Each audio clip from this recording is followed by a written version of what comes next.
Hello my investor friends, स्वागत है आपका एक और नए वीडियो में। तो दोस्तों, आज हम एक बहुत ही इम्पोर्टेंट टॉपिक पर डिस्कस करने जा रहे हैं, जिसका पता होना सभी इन्वेस्टर को काफ़ी ज़्यादा ज़रूरी है।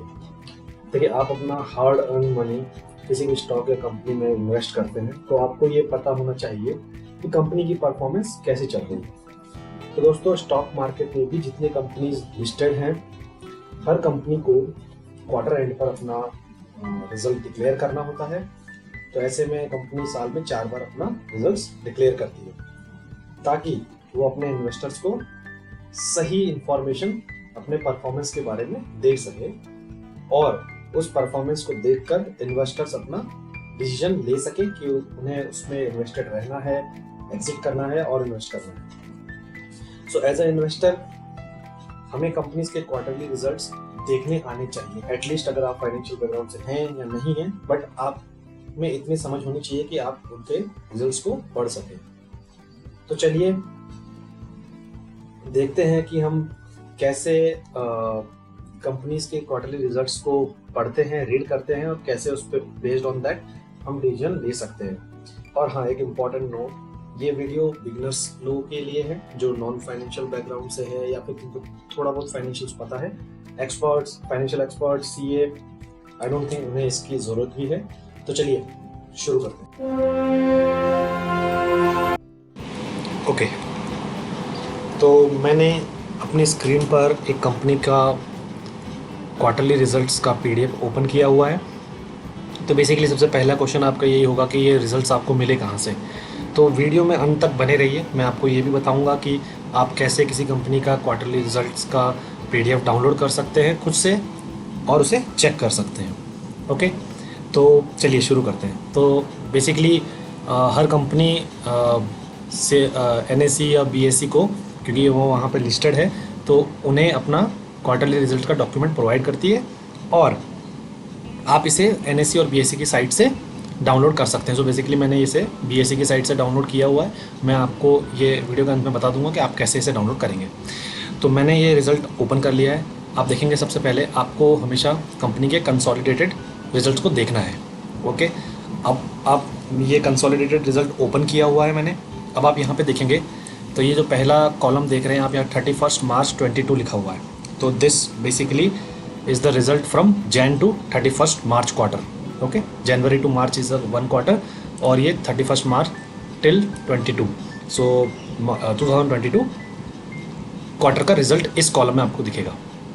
नेक्स्ट कॉलम आप देखेंगे तो यहाँ पर 31 दिसंबर 21, मतलब जो 31 मार्च 22 क्वार्टर से पहले का क्वार्टर था, that means the previous quarter, उसका रिजल्ट। और अगर आप नेक्स्ट कॉलम देखेंगे तो 31 मार्च 21 मीन्स लास्ट ईयर का सेम क्वार्टर। जो हमारा फर्स्ट कॉलम था, फर्स्ट कॉलम जैन टू मार्च था, तो ये भी जैन टू मार्च है, but this is 21, that means last year का सेम क्वार्टर। तो ये 3 कॉलम क्यों दिए जाते हैं? बेसिकली ये इसलिए दिए जाते हैं ताकि आप करंट क्वार्टर को प्रीवियस क्वार्टर से कंपेयर कर सकें, ऑल्सो करंट क्वार्टर को लास्ट ईयर के सेम क्वार्टर से कंपेयर कर सकें। ऐसा क्यों करते हैं? बेसिकली हमें क्या देखना होता है कि हमारी कंपनी की परफॉर्मेंस एटलीस्ट अगर जैसे अगर आप अपनी कंपनी करंट क्वार्टर को लास्ट क्वार्टर से मैच करते हैं तो उसे बोलते हैं Q1Q एनालिसिस। मींस आप अपनी कंपनी की परफॉर्मेंस करंट क्वार्टर की लास्ट क्वार्टर से कंपेयर कर रहे हैं, तो इसे Q1Q एनालिसिस बोलेंगे। अगर वहीं पर अगर आप अपनी कंपनी के सेम इस क्वार्टर को, करंट क्वार्टर को लास्ट ईयर के सेम क्वार्टर से कंपेयर करेंगे तो इसे बोलेंगे हम ईयर एनालिसिस। ओके, तो हमने अभी देखा कि कैसे हम Q1Q एनालिसिस करते हैं और कैसे Y-on-Y एनालिसिस करते हैं। तो बेसिकली एज अ इन्वेस्टर आपका फोकस ये होना चाहिए कि कंपनी की ग्रोथ Y-on-Y बेसिस पर हमेशा अच्छी ग्रोथ होनी चाहिए। और अगर आप इसको पिछले क्वार्टर से कंपेयर करेंगे तो ये अच्छी भी हो सकती है और थोड़ी कम भी हो सकती है।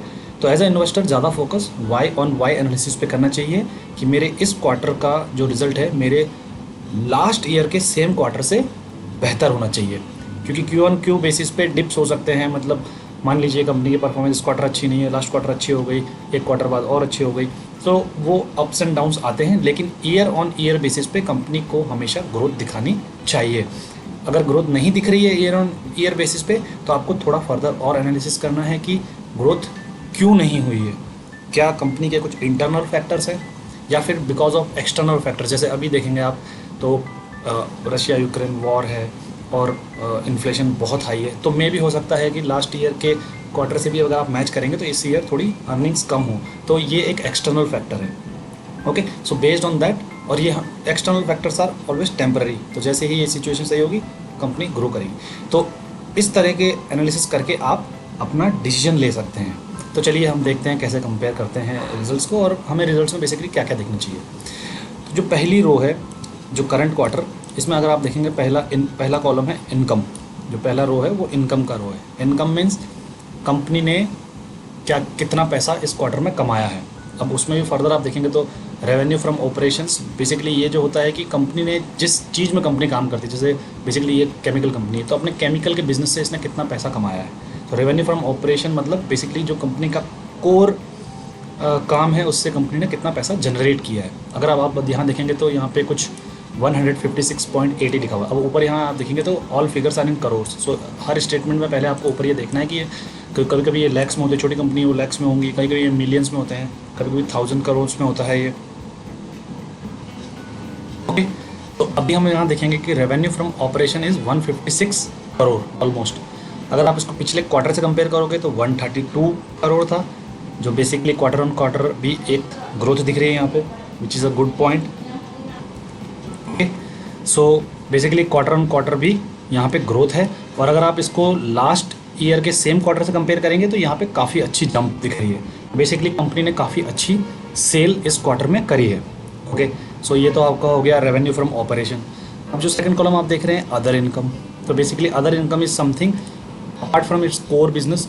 कंपनी ने कुछ पैसा कमाया, मे बी कुछ सेल करी हो असेट की, या फिर कोई इन्वेस्टमेंट एक्टिविटी कुछ भी किया होगा, वहाँ से जो एक्स्ट्रा पैसा आया है दैट इज़ अदर इनकम। सो इस पर ज़्यादा फोकस नहीं होना चाहिए, क्योंकि कभी कभी किसी के एक क्वार्टर में बहुत ज़्यादा अदर इनकम हो जाती है, उसकी वजह से रेवेन्यू बहुत अप हो जाता है। तो इसलिए हमारा फोकस इस पर ज़्यादा नहीं होना चाहिए। मेन फोकस होना चाहिए रेवेन्यू फ्रॉम ऑपरेशंस, और ईयर ऑन ईयर बेसिस पे हमेशा ग्रोथ होनी चाहिए, जिससे ये पता चलता है कि कंपनी की सेल अच्छी हो रही है।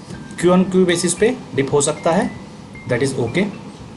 ओके, सो आप नीचे आएंगे, यहाँ देखेंगे तो ये total income which is revenue from operation then plus other income. So total 157 crore, last year 92 crore, so there is a jump which is good sign. Okay, now company ने अगर कुछ पैसा कमाया है तो बेसिकली खर्चे भी किए होंगे, तो वो कवर होते हैं एक्सपेंसेस में। ओके, अभी एक्सपेंसेस में यहाँ पे आप देखेंगे तो ABCDEF, किसी और कंपनी का देखेंगे मे भी एक दो कॉलम और ज़्यादा हो सकते हैं, किसी में एक दो और कम हो सकते हैं। तो बेसिकली डिपेंड करता है कंपनी कितने लेवल्स पे सेग्रीगेट कर रही है। बट आप अगर ऊपर से देखेंगे तो आपको एक्सपेंसेस में दिखेगा कि cost of material, employ cost, मतलब एम्प्लॉय रखे हुए हैं तो एम्प्लॉयज़ की जितनी कॉस्ट होती है, मटेरियल जो कंज्यूम हुआ है अगर मैन्युफैक्चरिंग कंपनी है, और असेट है उनको डेप्रिशिएट करना होता है उसकी कॉस्ट होती है, और अदर एक्सपेंसेस। सो ये बेसिकली मोटा तौर पे this kind of expenses will be there in all of the P&L statements. Okay, so आपको क्या देखना है, total expenses for this particular period. So आप देखेंगे करंट पीरियड में 138 करोड़ का एक्सपेंस हुआ है। ईयर ऑन ईयर अगर आप कंपेयर करेंगे लास्ट ईयर सेम क्वार्टर में 79, तो ऑब्वियसली बात है खर्चे बढ़े हैं। As we said that inflation बहुत हाई है और इस टाइम थोड़ा ये सिचुएशन ख़राब चल रहा है। तो बेसिकली यू कैन सी कि हाँ खर्चे बढ़े हैं कंपनी के, और लास्ट क्वार्टर से कंपेयर करेंगे तो भी खर्चों में काफ़ी ज़्यादा इजाफा है, तो खर्चे बढ़े हैं, ऑब्वियसली बात है। नाउ आपको फिर कॉलम देखना है प्रॉफिट बिफोर टैक्सेस।